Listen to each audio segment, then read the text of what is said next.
Choose stock balusters to keep stair costs low while meeting code and achieving a polished look. When selecting stock balusters, focus first on material and sizing because these determine durability and compliance. Turned wood balusters are affordable, easy to install, and sand and paint well. Choose kiln-dried hardwood for stability and pick standard lengths so you avoid cutting into load-bearing pieces.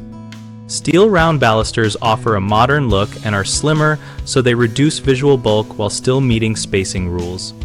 Pick powder-coated finishes for scratch resistance and match the finish to your handrail to simplify aesthetics.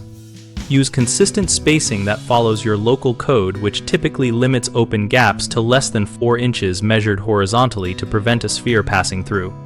Measure and mark layout along the rail before fastening to avoid cumulative error. If you need a traditional look, choose simple square or tapered stock pickets rather than ornate profiles, then use a quality primer and 2 coats of paint to hide seams and grain variances. Brushing out paint along the length gives a smoother result than heavy spraying for small runs. When installing, cut all balusters to uniform length using a stop block and test fit 3 to 5 pieces before final assembly to confirm angle and plumb.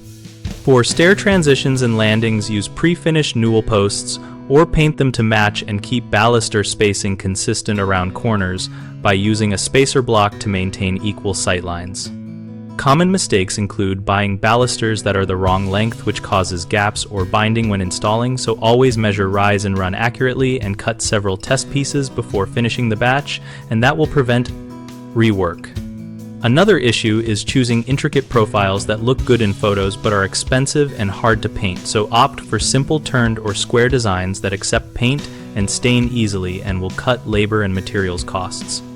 People also underprepare for fastening and spacing, which creates wobbly rails. Solve this by marking layout on both rail and tread, dry fitting with clamps, and using adhesive plus screws into the rail rather than relying on friction fit alone.